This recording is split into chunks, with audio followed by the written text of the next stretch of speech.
Hello everyone. In previous lecture we discussed about the agriculture and their types of farming. Okay, today we are going to discuss about the major crop.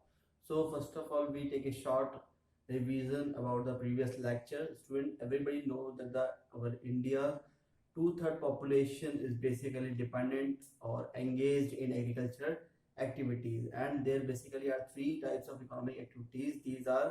Economic these are primary sector, tertiary sector, and secondary sector. Okay, the sequence is primary sector, secondary sector, and tertiary sector. In the primary sector, we done our agriculture activities. Okay, and in secondary sector, we mostly done the manufacturing activities, and in the tertiary sector, we give the services to the other activities like primary to secondary sectors. Okay, so India का जो agriculture student, इसको आपके Gamble भी बोला जाता है, ठीक है, जुआ इसको बोलते हैं।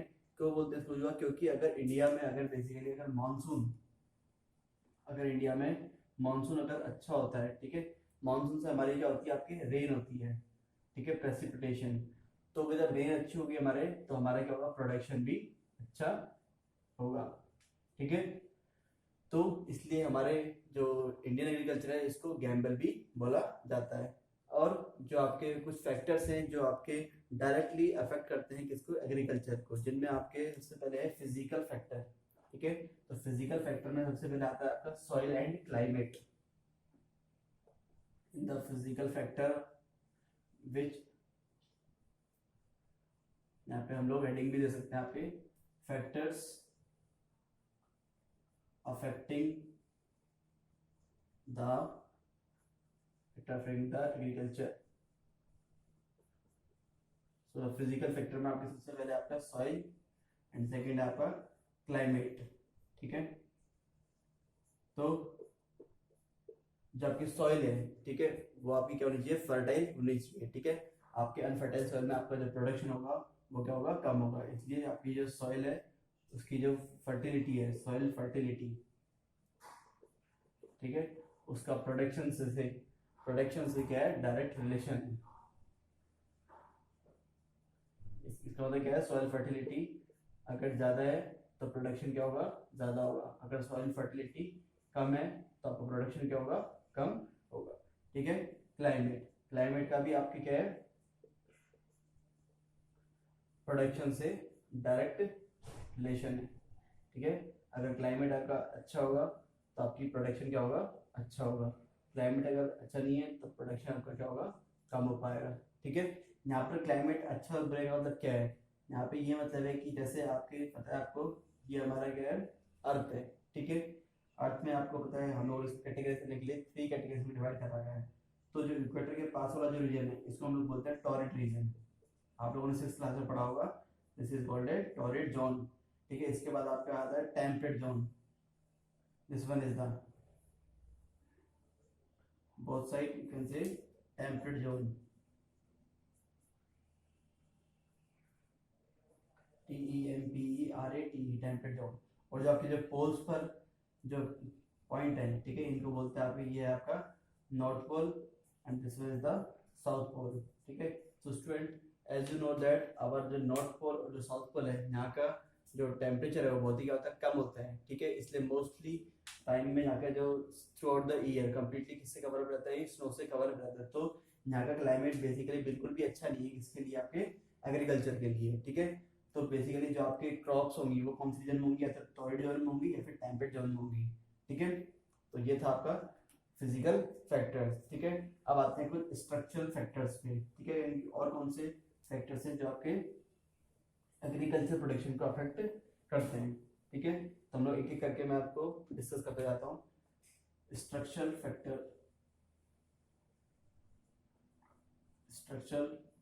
फैक्टर में सबसे पहले आपका आता है इरिगेशन।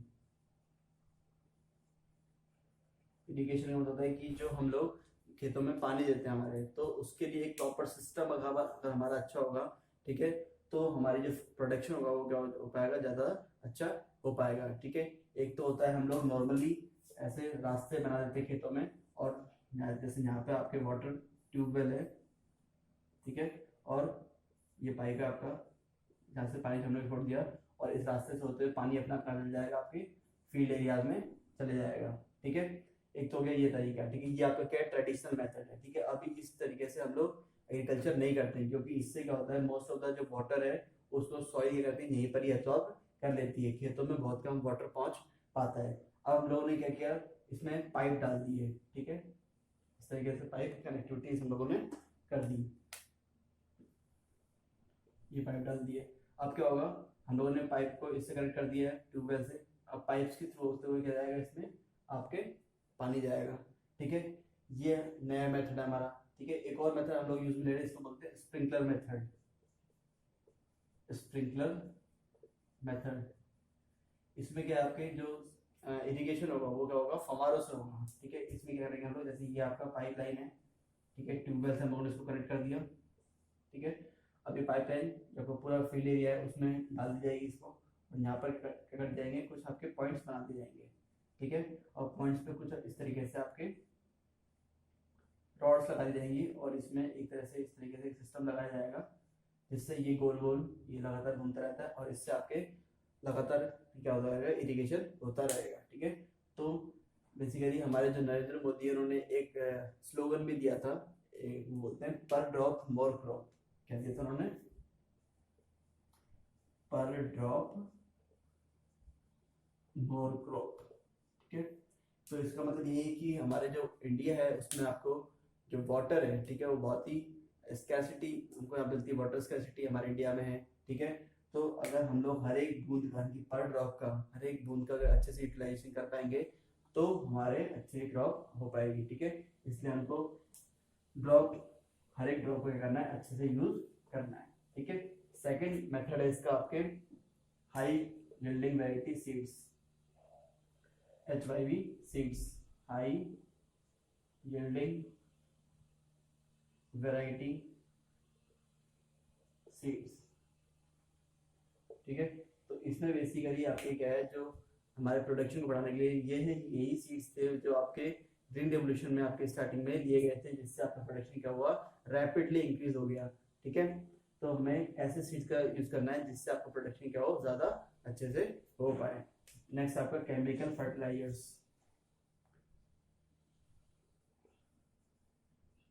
केमिकल फर्टिलाइजर्स यानी कि इसमें यूरिया वगैरह हो गया, पोटाश हो गया, ठीक है, फॉस्फोरस हो गया।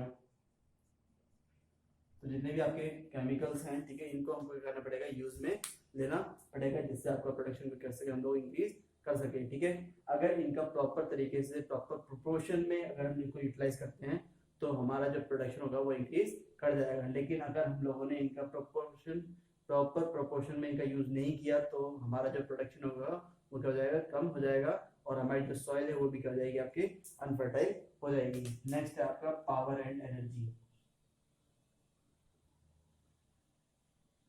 ठीक है, यानी कि हमें जो आपके एनर्जी के जो भी सोर्सेज होते हैं, ठीक है, अभी आपके जैसे हमको इसमें सोलर पैनल्स का यूज करना चाहिए, जो सोलर एनर्जी है उसका यूज में करना चाहिए, कि सोलर एनर्जी कैसी एनर्जी आपके एक रिन्यूएबल एनर्जी है। ठीक है, इसको हम लोग बार बार रिन्यू कर सकते हैं। ठीक है, तो जितना हमको कोशिश करना चाहिए कि हम लोग ज़्यादा से ज़्यादा क्या लगाए, सोलर पैनल्स हमारे एग्रीकल्चर एक्टिविटीज़ के लिए लगाए। इसके लिए आपके जो गवर्नमेंट है वो सब्सिडी भी देती है, और वो सब्सिडी किस रेशियो देती है, 90:10, यानी कि कोई भी जो सोलर पैनल आप लोग लगाओगे, सिस्टम आप लोग लगाओगे, तो इसके लिए आपकी 90% जो एक्सपेंडिचर होगा वो कौन देगा, आपको गवर्नमेंट देगी, और सिर्फ 10% आपको किसको देना पड़ेगा, आपके फार्मर्स को देना पड़ेगा। ठीक है, तो ये बहुत ही अच्छी फैसिलिटी है जो हमारे फार्मर्स को दी जाती है। ठीक है, इसके बाद आपका कैपिटल एंड टेक्नोलॉजी। तो कैपिटल एंड टेक्नोलॉजी में आपकी क्या है, कैपिटल, कैपिटल मतलब मनी। ठीक है, मनी। तो अगर हम लोग कोई भी, अगर हम लोग इंडस्ट्री ओपन करते हैं, ठीक है, एग्रीकल्चर भी क्या है, एक टाइप की इंडस्ट्री ही है। ठीक है, जिसमें हम लोग क्या करते हैं, प्रोडक्शन करते हैं। तो मनी हमको एक बेसिक नीड उसकी होती है, बेसिक एमिनिटी होती है, जिसकी हमको ज़रूरत पड़ती है। ठीक है, तो बेसिकली हमारे जो इंडिया है, ठीक है, इसके अंदर आपके जो फार्मर्स हैं, ठीक है, तो लार्ज स्केल के फार्मर बहुत ही कम है जिनके पास ज़्यादा पैसा है। ठीक है, बहुत सारे जो फार्मर्स है वो कैसे हैं, जिनके पास पैसा कम है या फिर बिल्कुल भी नहीं है। ठीक है, इसलिए आपके जो मनी है, ठीक है। जिसका मनी ज़्यादा होगा वो अच्छी टेक्नोलॉजी का यूज़ कर पाएगा, ठीक है। अच्छे उसके पास क्या होंगे, मशीनरी होंगे, ठीक है। तो इसलिए मनी भी आपका एक इम्पॉर्टेंट फैक्टर रहता है इसका, एग्रीकल्चर का, ठीक है। इसके बाद ये थे आपके स्ट्रक्चरल फैक्टर्स। अब बात करते हैं आपके गवर्नमेंट पॉलिसीज की, ठीक है, कि गवर्नमेंट ने कौन कौन सी पॉलिसी चला रखी है जिससे आपके एग्रीकल्चर आपके अच्छा हो सकता है। सो गवर्नमेंट पॉलिसीज में आपके सबसे पहले आपका एमएसपी, यानी गवर्नमेंट आपको क्या देती है, एमएसपी देती है, मिनिमम सपोर्टिंग प्राइस, ठीक है। ये आपको जो आपके फार्मर्स हैं उनको गवर्नमेंट देती है। क्यों देती है गवर्नमेंट? क्योंकि अगर जो फार्मर्स हैं, ठीक है, उनकी प्रोडक्शन हो चुका है, ठीक है, और खेत में फसल उनकी रखी हुई है, क्रॉप रखी हुई है, तो वो जो गाँव के आसपास के जो लैंड लॉर्ड्स होते हैं, ठीक है, या मनी लैंडर्स होते हैं, जो उनको लोन देते हैं एक किसी पर्टिकुलर टाइम पर, तो क्या करते हैं उस टाइम पर वो आ जाते हैं और वो किसी भी रेट में उनकी क्रॉप को वो खरीद लेते हैं, ठीक है। और उस टाइम क्या होता है, फार्मर क्या होता है, उनकी मजबूरी होती है कि उनको क्रॉप उनको देनी पड़ती है, ठीक है। तो ऐसा उनको कम रेट में देनी पड़ती है, ठीक है। तो हमारी गवर्नमेंट ने ये फैसिलिटी प्रोवाइड कराई है फार्मर्स को कि वो उनके हर एक जो कुछ क्रॉप्स हैं उनके लिए एमएसपी सेट कर दी गई है, मिनिमम सपोर्टिंग प्राइस है, कि उससे कम आप लोगों को नहीं बेचना है। अगर उससे आप लोग कम बेचते हो तो उससे बेटर है कि आप लोग इसको बेच दो, गवर्नमेंट को बेच दो, ठीक है। इसके बाद आपकी जो गवर्नमेंट है वो क्या प्रोवाइड कराती है, आपको सब्सिडीज भी प्रोवाइड करवाती है, ठीक है।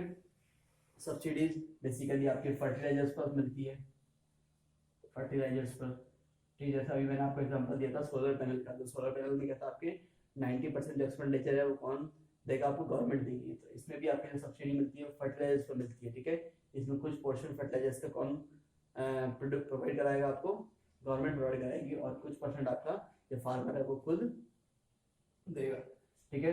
तो फर्टिलाइजर्स पर सब्सिडी मिलती है, सीड्स पर सब्सिडी मिलती है, ठीक है। इसके अलावा आपके जो नेक्स्ट गवर्नमेंट पॉलिसीज में है वो है कोऑपरेटिव सोसाइटी। हमारे कोऑपरेटिव सोसाइटी भी बनाई गई है, जो कहीं ना कहीं जो छोटे किसान हैं, ठीक है, मीडियम क्लास में जो स्केल, मीडियम स्केल में जो आपके फार्मर्स आते हैं वो क्या करते हैं, आपकी कोऑपरेटिव सोसाइटी बना लेते हैं। कोऑपरेटिव सोसाइटी में क्या होता है कि वो सब लोग पैसा मिलाकर अपने खुद के क्या लेकर आते हैं, वो मशीनरी वगैरह लेकर आते हैं, ठीक है। और फिर सारे लोग उसको क्या करते हैं, यूज़ करते हैं, और जो भी उसका नॉमिनल चार्जेस होता है वो एक पर्टिकुलर पर्सन उसको देता है, ठीक है। तो ये हो गया आपके कोऑपरेटिव सोसाइटी।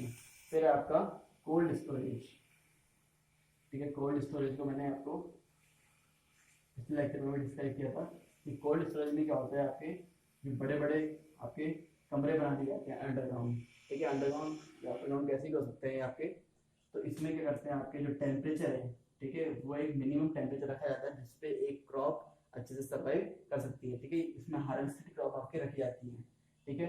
तो आपके जो एफसीआई है, फूड कॉर्पोरेशन ऑफ इंडिया, ठीक है, ये आपके जो फार्मर्स हैं, ठीक है, उनको प्रोवाइड कराती है कोल्ड स्टोरेज की फैसिलिटी। इसमें क्या होता है, जब फार्मर क्रॉप्स की हार्वेस्टिंग कर लेता है तो हार्वेस्टिंग करने के बाद उसको स्टोरेज करने की प्रॉब्लम आती है, ठीक है, कि वो कहीं पे उसको स्टोरेज नहीं कर पाता। तो उस स्टोरेज को रखने के लिए उसको क्या चाहिए, कमरा चाहिए। तो वो कमरा वो प्लेस कौन प्रोवाइड कराएगा, आपको गवर्नमेंट प्रोवाइड कराएगी विद नॉमिनल चार्जेस, ठीक है। इसके भी गवर्नमेंट क्या करती है, कुछ चार्जेस लेती है।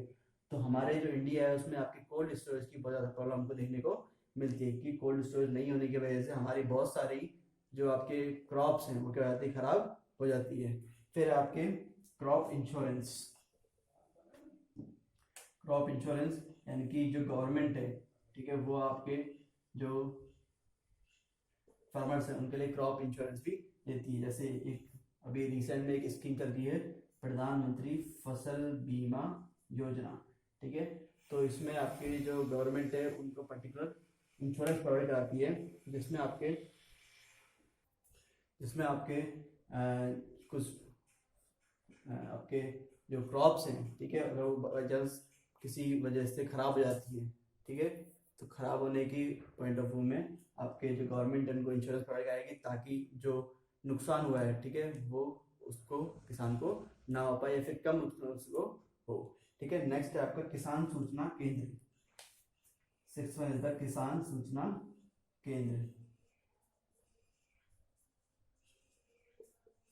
इसमें आपके जो गवर्नमेंट है, ठीक है, इसने क्या कर रखा है, कुछ ऐसे पर्टिकुलर सेंटर्स एस्टेब्लिश कर रखे हैं जिसमें अगर जो हमारे फार्मर्स इनको कोई प्रॉब्लम आती है, ठीक है, तो वो इन सूचना केंद्र से इंफॉर्मेशन ले सकते हैं। यहाँ पे आपके गवर्नमेंट ऑफिशियल्स यहाँ बैठे रहते हैं, ठीक है, वो इन्फॉर्मेशन देंगे किसको, फार्मर्स को। इवन आपके जो टीवी के थ्रू भी, रेडियो के थ्रू भी आपके कुछ पर्टिकुलर चैनल्स बनाए गए हैं, ठीक है, कृषि केंद्र बनाए गए हैं, ठीक है, वहाँ पर आपके जो एग्रीकल्चर से रिलेटेड स्पेशलिस्ट होते हैं, ठीक है, वो पर्टिकुलर उनको कॉल कर करके इन्फॉर्मेशन देते रहते हैं। इवन आपके मोबाइल्स पर भी मैसेज आते रहते होंगे कि अभी आपके खरीफ सीजन है तो इस टाइम आपके कौन से फर्टिलाइजर का यूज़ करना है, ठीक है, आपके रबी सीजन में कौन सी फर्टिलाइजर का यूज़ करना है, कौन सी क्रॉप्स को इसमें बोना है। तो ये सारे आपके चेंजेस हैं जो आपके मेथड्स हैं जो किसान सूचना केंद्र से आपको देखने को मिल जाते हैं।